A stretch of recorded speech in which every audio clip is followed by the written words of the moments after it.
at Suburban Justice, and we are a youth-led organization that works on social issues through both campaigning and education. So something that we've been really focusing on this year is raising the minimum wage. So we've worked together with the Youth Coalition More and the statewide Adult and Youth Coalition Raise Up Massachusetts to fight for a higher minimum wage and for earned sick time. So, unexpectedly, today, Speaker of the House DeLeo passed a bill for minimum wage. Whoa! The bill, yeah, but with no indexing to inflation. This means the minimum wage will not increase in proportion to inflation. This is not a long-term goal. So, look around you right now. There are a lot of people in this room, and there are teens and adults that are being affected by the low minimum wage in the state of Massachusetts. So we're going to hear from a personal friend of mine and someone that I work with, Deborah Everard, from Medford High School, about how this affects her. Ever since I could remember, my family was struggling to make ends meet. Because of this, I got a job at the age of 15 to help out with the bills. I was working 20 hours a week during the school year and 45 hours a week during the summer. At first, I enjoyed making as much money as I did.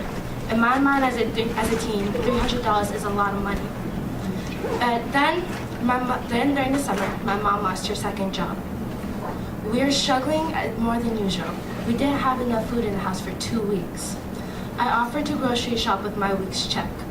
My mother and I went to a cheap grocery store where we could buy a lot of food. By the time I got to the register, I saw my check slowly decline. My $320 check was gone. That was the week I worked 45 hours. My plan was to buy a dress I had my eye on. I obviously couldn't do that. After this incident, I realized that $300 a week is not enough to live on. I began to think of my coworkers at Dunkin' Donuts. These are adults who are trying to feed themselves and their children. How do they do it? How do they pay for rent, for food, for basic living expenses? The fact of the matter is, they don't make it. They're struggling. They're below the poverty line.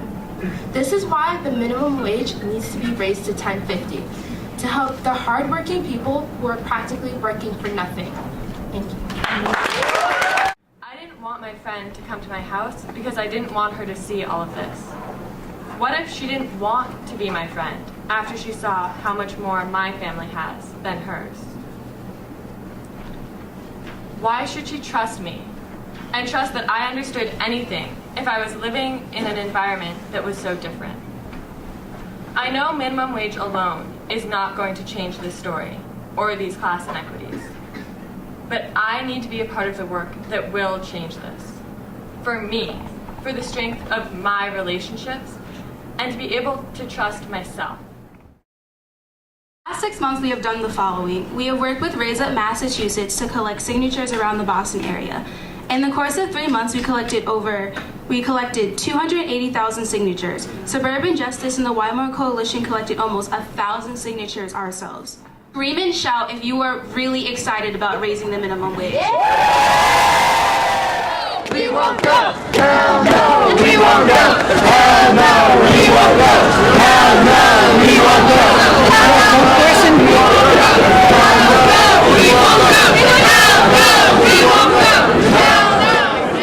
Inequality is not fundamentally an economic issue, or even a political issue. Inequalities and laws like the minimum wage are ultimately moral issues, and it's simply the right thing to do. Everyone deserves a living wage, and I applaud the work that you're doing to bring that about and to give everyone that wage that they deserve as human beings. So thank you. Thank you. Thank you.